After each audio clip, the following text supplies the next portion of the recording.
So thank you for your cooperation with that photo shoot and everything else. But now we're going to give a talk for about 40 minutes. 9 o'clock we have a toilet break, so you can go and have a stretch or whatever. And at 9:15 everyone comes back for the last metta meditation, followed by the blessing to complete the retreat. So, a few more people are coming in. Nice. Excellent.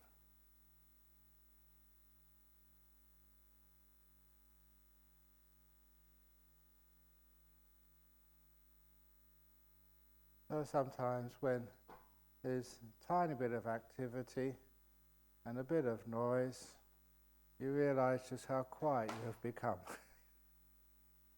Is that just that half an hour, like craziness, banging the metal frames and getting everybody together. And even for myself, I think, oh, that was so noisy. But you're going to go back soon to something just as noisy, if not worse.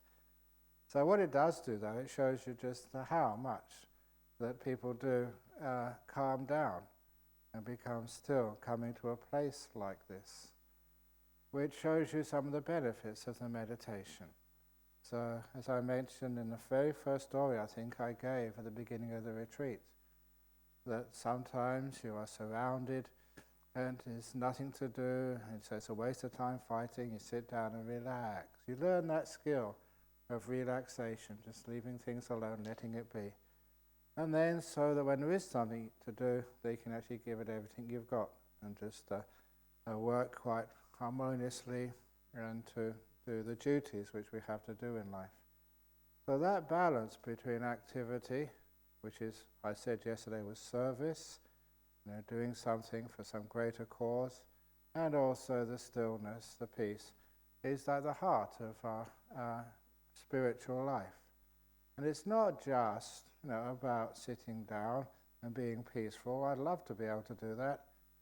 But there was something which I noticed, another story from early on in Thailand, that when I was meditating, that and I offered to do some services for people.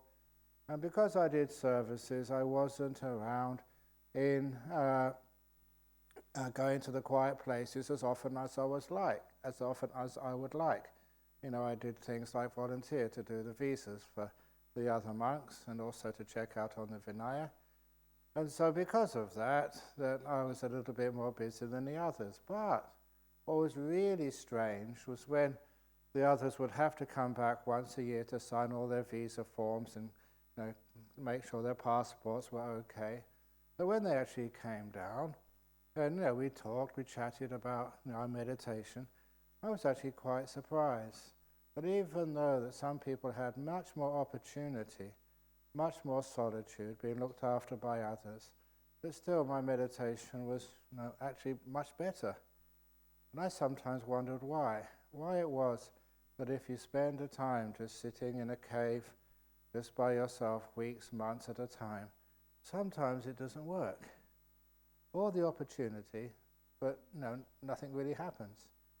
And it took a long time to understand that it's not just the time you spend sort of sitting on a cushion or walking, it's also the quality of what you do and where it's really coming from.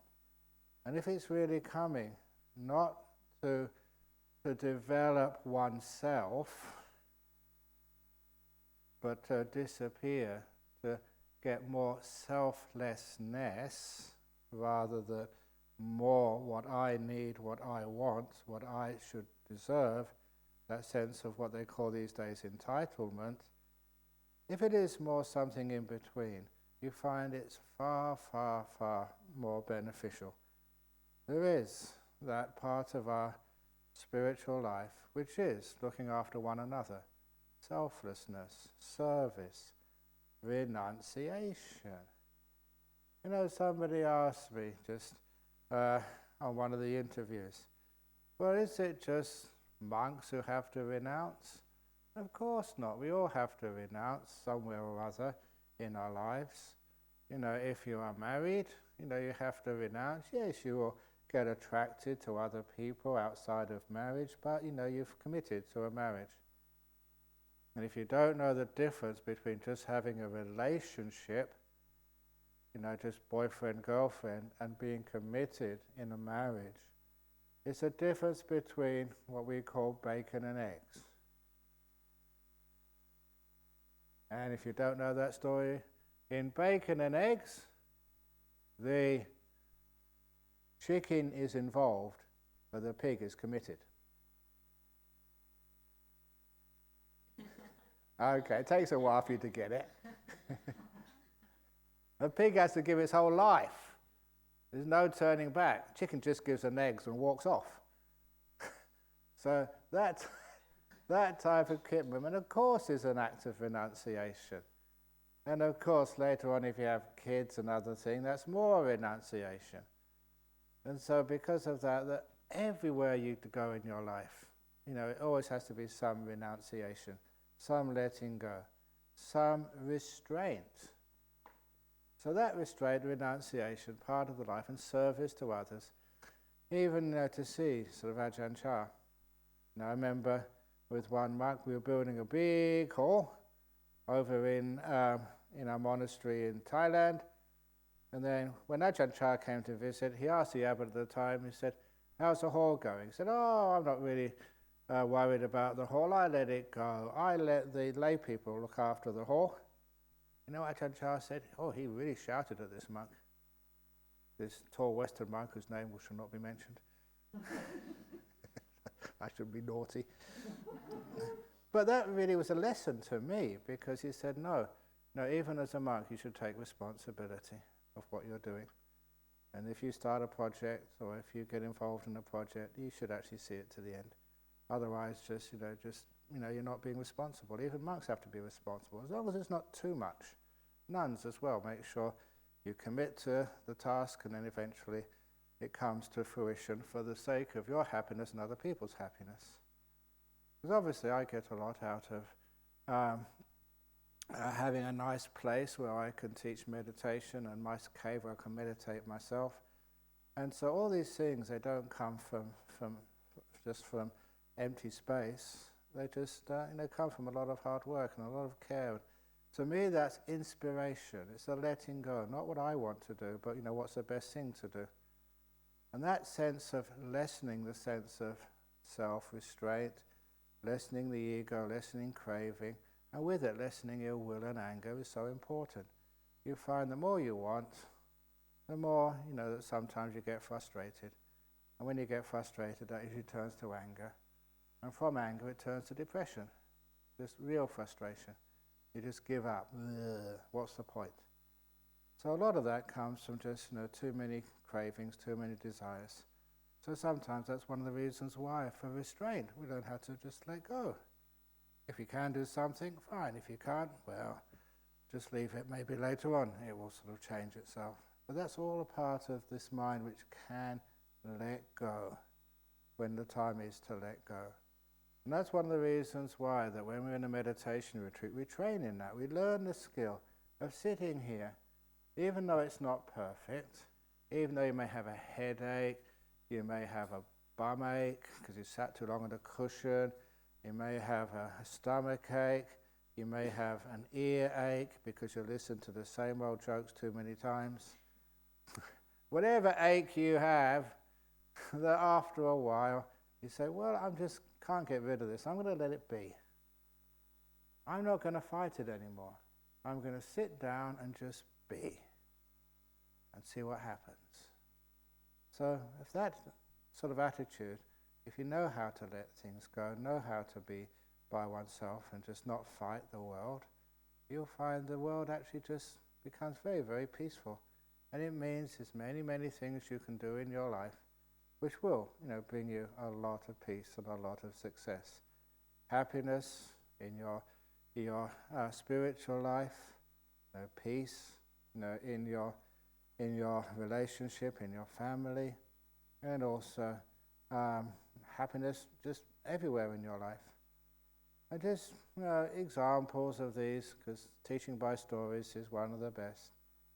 You know that when I only have one brother, and he is a banker, and I'm a renunciant. So it's really weird. But you know, you've seen when my brothers come to visit over here, we got on really, really well, quite close together. And one of the reasons for that is, you know, when I ever go and stay with him, you never look at, you know, his banking background and ask him just, you know, well, how many loans, you know, did you give to people who weren't really able to pay? Because there's a banking royal commission over here in Australia right now, and so there's banks have just been caught doing some really nefarious things.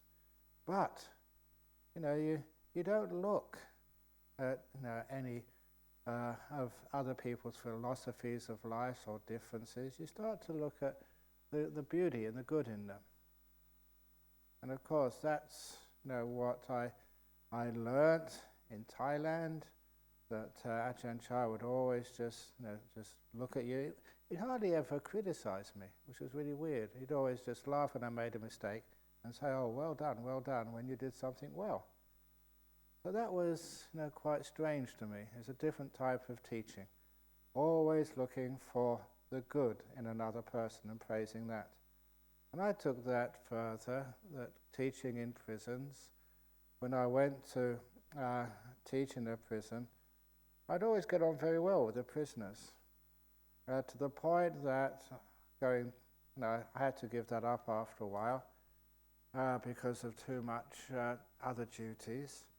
So I did get a phone call once. One of the great, I'll never forget this little conversation because I felt so moved by it. The prison officer, you know, said, "Oh, you're Ajahn Brahm, great, I've got through to you at last. Can you please come back to our prison and teach?" And to which I replied, "I'm a bit too busy these days, I'll send somebody else." And he said, "No, I want you to come back." And I said, "Why me?" The usual. And that's when he gave me one of his wonderful compliments. He said, "Because I've noticed," and he said, "I've been in the prison service, you know, most of my career. I'm going to retire next year. I've noticed that all the prisoners in my jail who came to your class, when they were released, they never come back. They never reoffend." He said, "That was just so unique.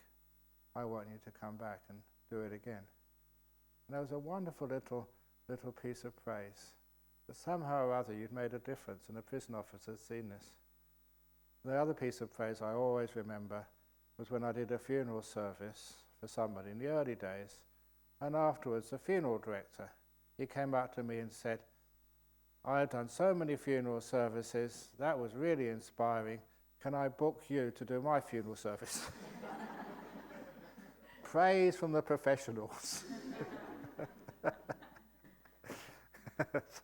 So I like that one. But anyway, so I wonder, what have I done in prison to get people to not reoffend again? And as I said the other day, that to feel so safe in that place, as so many prisoners were looking after me. And the reason was, obviously, because I could never see a prisoner.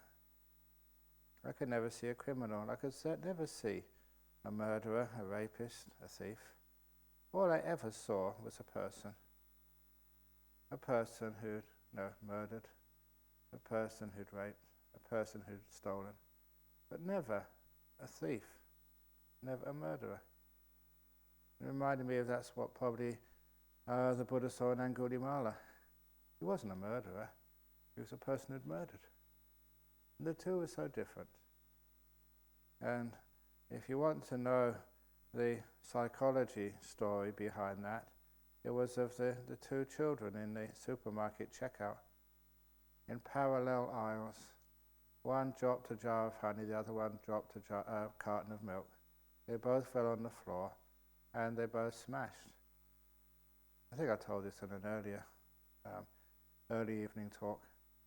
But the mother of the one who dropped the honey said, "You stupid kid. the mother of the kid who's dropped the milk said, "That was a stupid thing you did." Always remember that. You're a stupid kid, or that's a stupid thing you did. One is just looking at the whole person as being stupid. And the other one is just focusing on the act as a stupid thing you did. And of course we all do stupid things from time to time. I love the stupid things which I do because they make people happy afterwards. When I was doing a marriage blessing for somebody, it was actually a Thai girl marrying to an Australian boy. And so when they came in together, there was the young Australian girl. She looked about maybe 18, young girl, and the fellow accompanying her, he was about 65, 70. I said, "Oh, you must be, acting as a father of the bride." And I said that. And he gave me such a bad look, I realized my mistake. He said, "No, I am not the father of the bride, I'm the groom." This old guy married to this young Thai girl.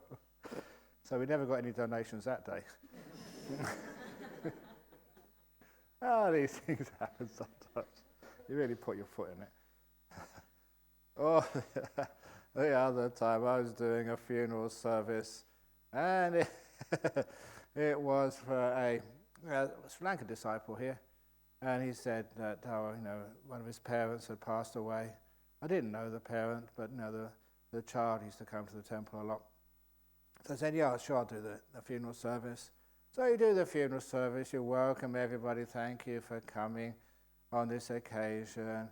And then I say, "We're here to do the Buddha funeral service for the mother of," and I mentioned the fellow's name, who passed away. And at that point, this elderly Sri Lankan woman in the front seat stood up in the middle of my speech and said, "It's not me who's died, it's my husband." There's a 50-50 chance that I got it wrong. And that was, everyone burst out laughing, and no one ever worried after that. But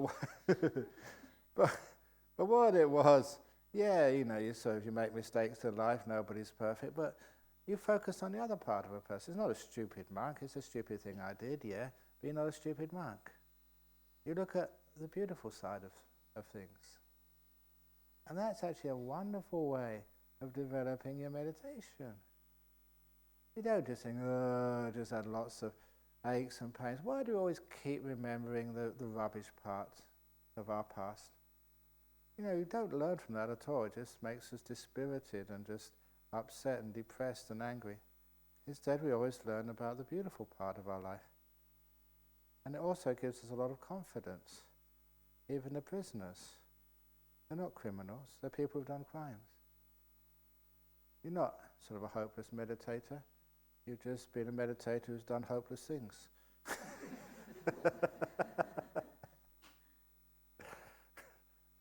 But every now and again you get it right. Excellent.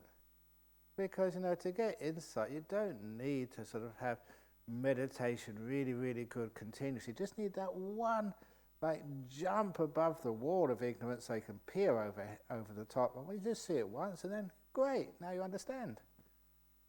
So that's why you keep on meditating until you get those glimpses of Nibbana, those tastes of freedom, those wonderful times.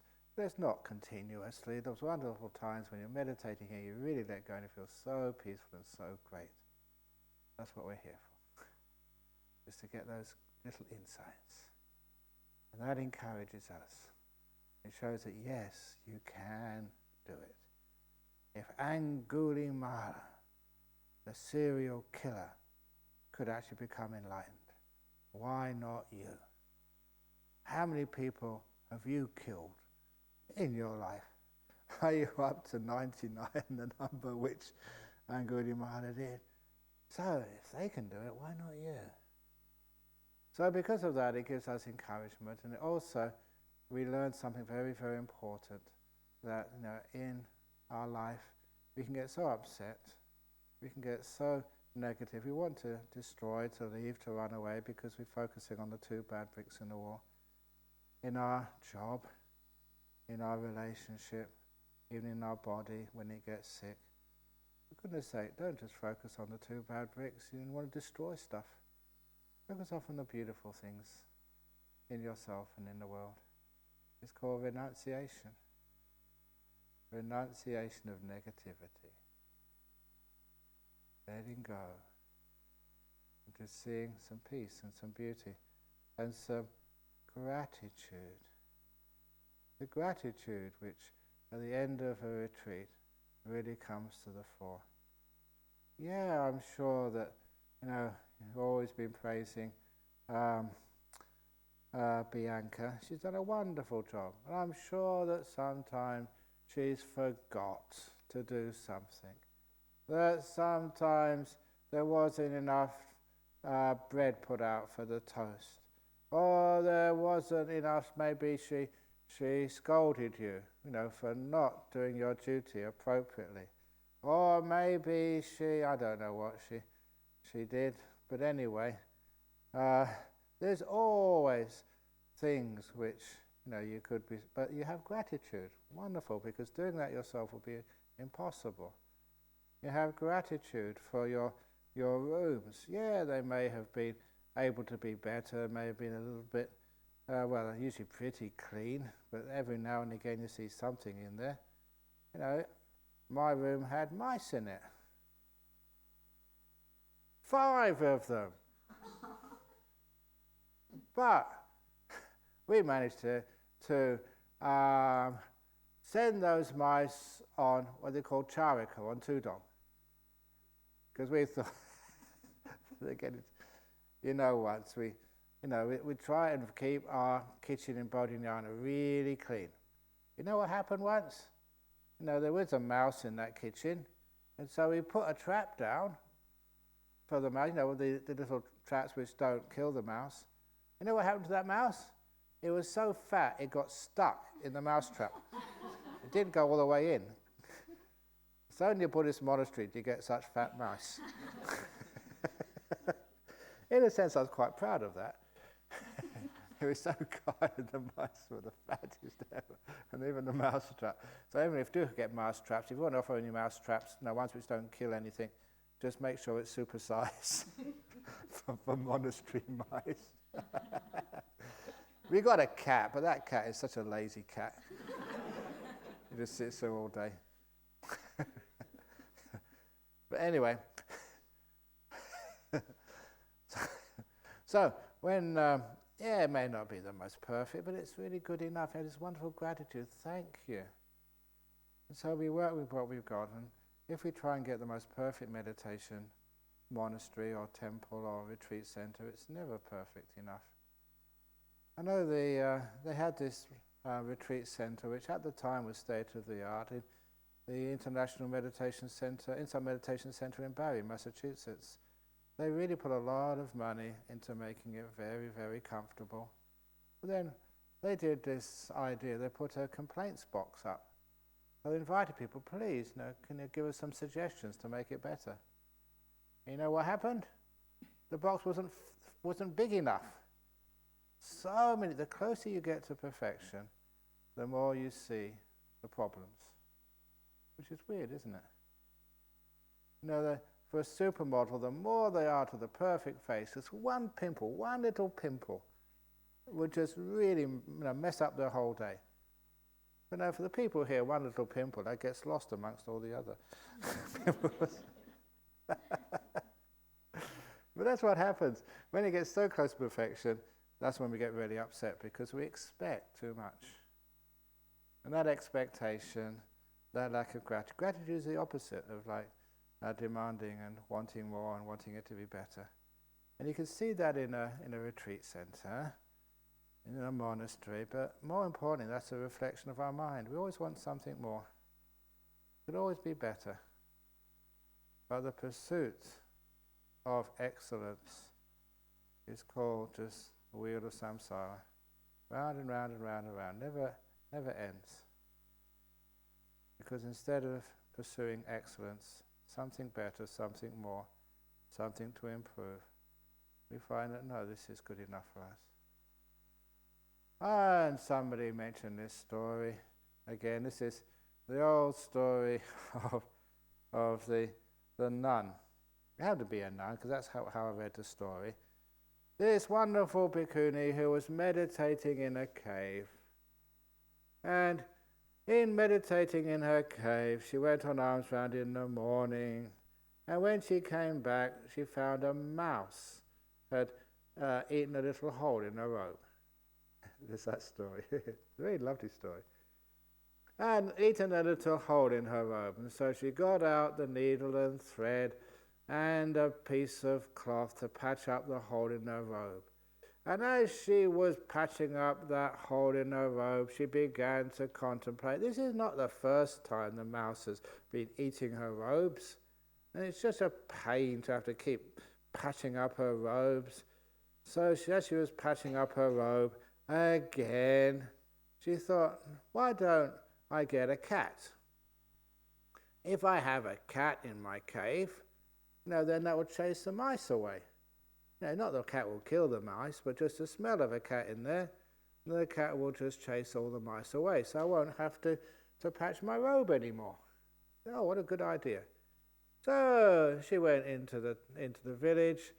People, look, cats always having little kittens. You can't get rid of the kittens. So it was very easy to get a lovely little kitten. And so she could take the kitten back into her cave, so it would keep the mice away. And it worked pretty well, but of course, the cat doesn't eat rice and curry, so they had to get some milk for the cat, and maybe some fish.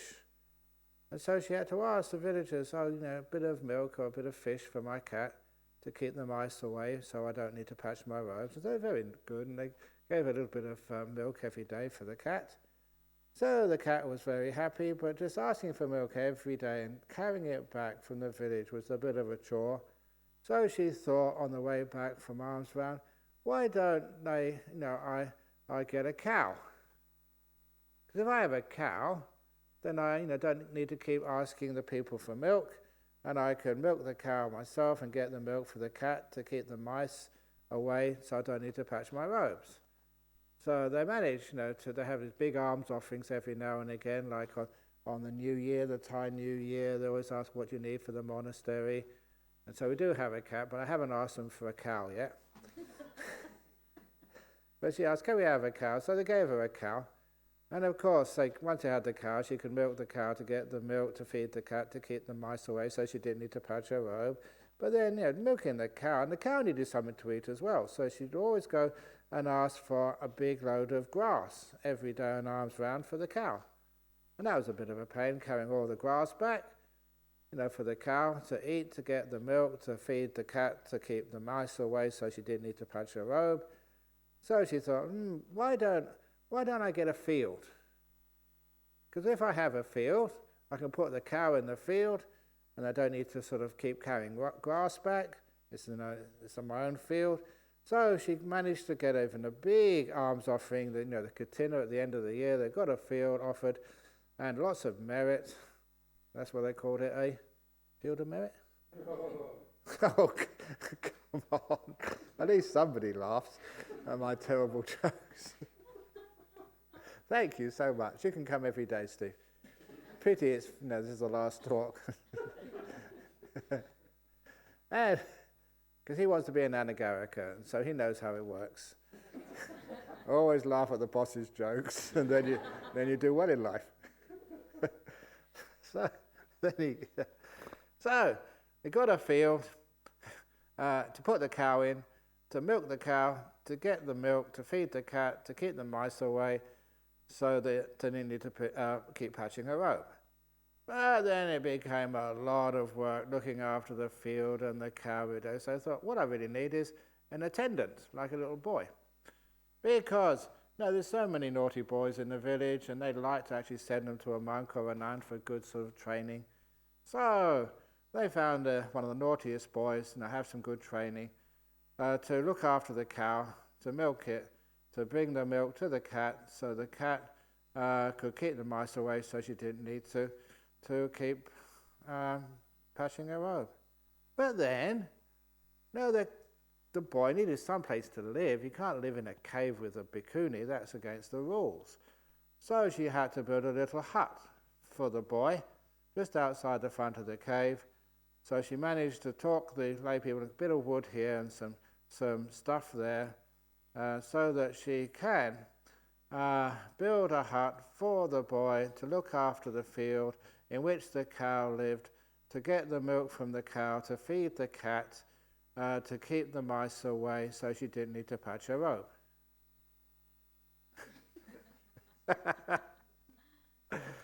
And one day she was so busy doing all of this, when somebody asked, "Oh, can I sort of ask you a question on meditation?" "No, not now. I've got to look after the builders who are building the hut for the boy who looks after the field in which my cow lives, to get some milk to feed the cat, to keep the mice away." So I didn't keep patching my robe.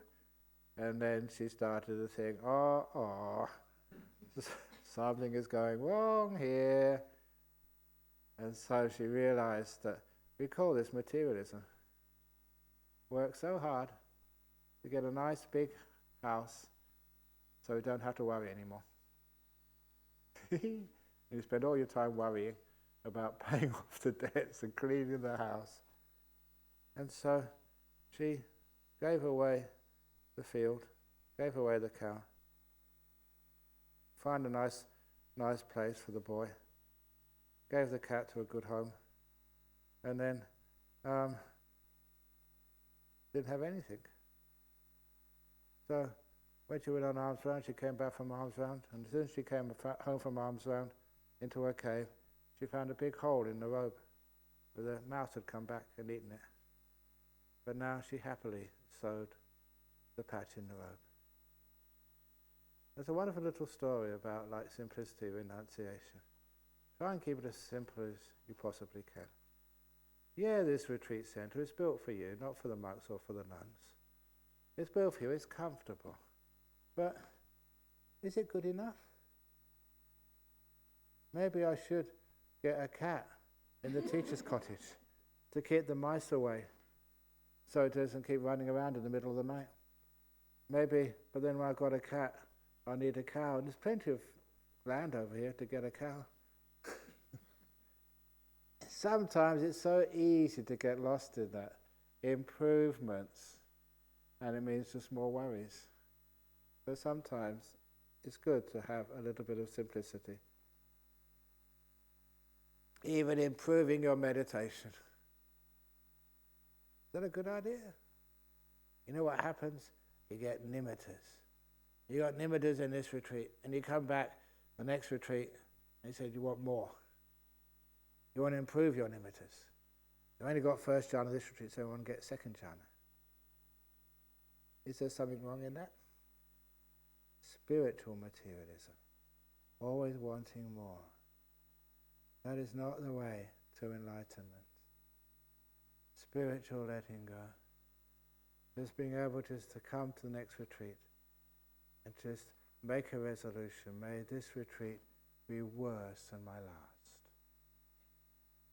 That's how much you're letting go.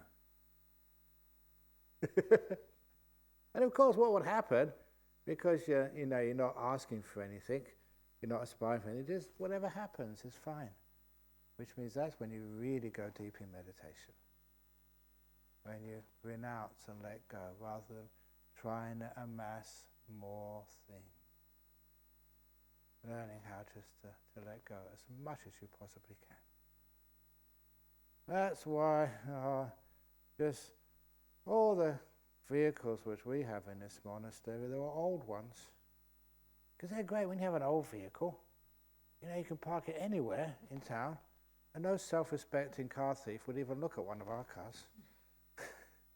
It's too cheap. No, I don't want one of those. But actually we don't mind thieves in monastery, because we had a thief here just about a year and a half ago, and in Jhana they stole things from the workshop. They stole a generator and a couple of chainsaws and some power tools. They stole quite a bit, from the workshop. And number one, I told the monks at the time, Look, don't get angry. They can steal the tools, but don't ever let them steal your happiness and peace and forgiveness. That's more important. You can steal your possessions, but they don't need to steal your peace of mind. But, even better than that when we sort of put in the claim for the insurance, because it was all insured, after paying off the excess, we got enough money back that we could actually buy better tools. They're actually cheaper than the old ones and higher quality. And in fact, we ended up with a profit on it. We replaced all these heavy old clunky tools with cheaper, much more efficient ones with a bit of extra money. It was such a wonderful deal that unfortunately we could not find where the burglar was or what his name was. If we did, we'd ask him to come back again once every couple of years. Really thank that burglar, did a wonderful job. But that's a change in the attitude to things, just letting it be, which is, that sometimes in our world, a world which is just trying to get things. That is, to me, something very wrong there. Learning how to let go of things, renounce things. To actually live a more simple life, as long as we can. It's very hard to live a simple life.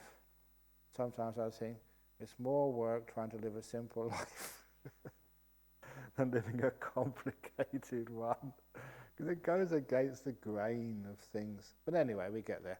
It's worthwhile living a simple life. So, see how simple you can make your life. Simple make your life. So, not, as they say, not to be proud and demanding in nature, contented and easy satisfied. This is good enough for me. So you can have a nice peaceful life with lots of time and lots of friendship.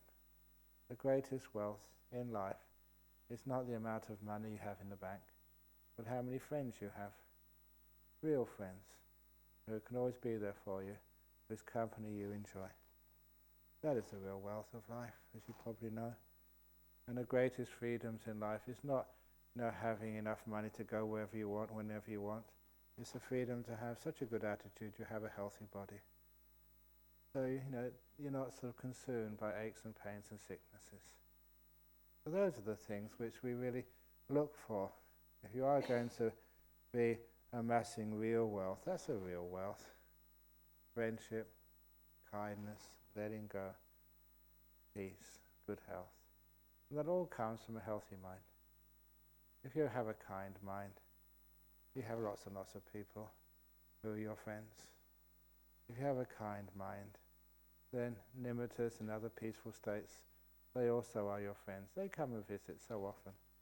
So little by little you learn so much, and not just about meditating, but about life.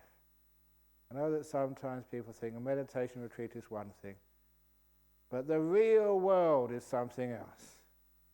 And when anybody ever says the real world, that's when I really sort of fight back.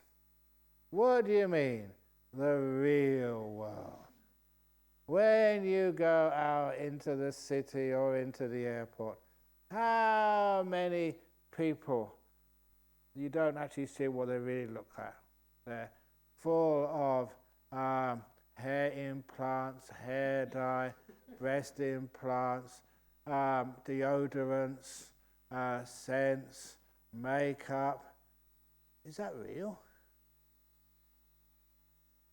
That's when I do marriages, I do a lot of holy water, especially on the bride, so all the makeup falls off, so the guy can see what he's really marrying. The real world. And then you go to the shopping centre, all fake lights, fake music. Is that real? Air cons? That's not real. Just what else have you got which isn't real? There's all of your jackets and jumpers and stuff to insulate yourself from the real world.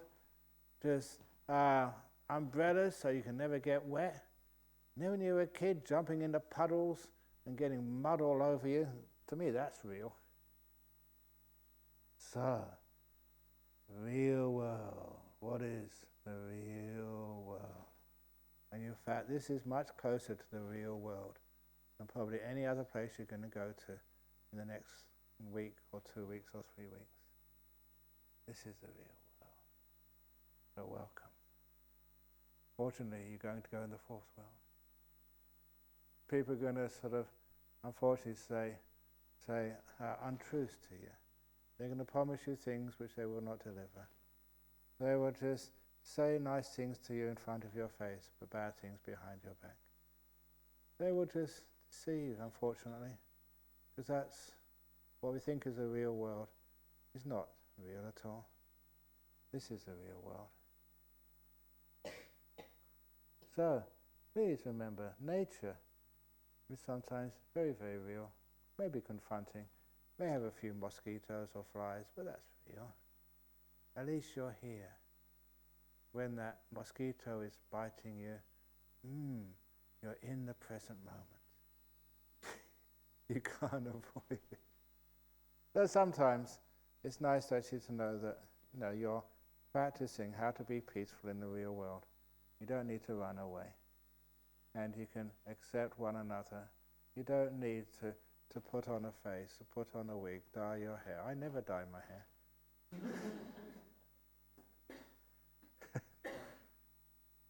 Because you can accept this world and love it and appreciate it for what it is.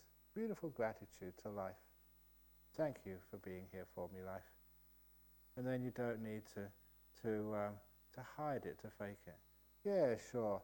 The little animals, the little mice can bite and put a hole in your robe. That's okay. That's what mice do. Husbands might be a bit sort of that's okay. That's what husbands do.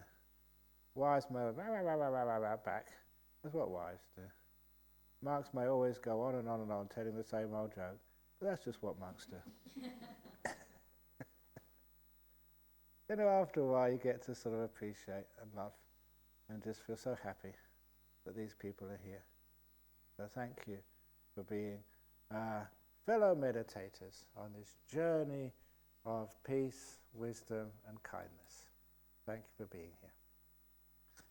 Sadhu, sadhu, sadhu.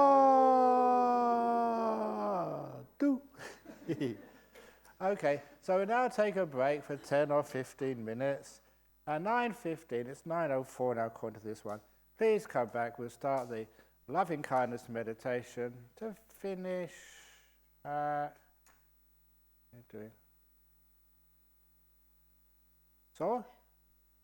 Okay, we're doing a turnaround. I didn't know what that was. Anyway.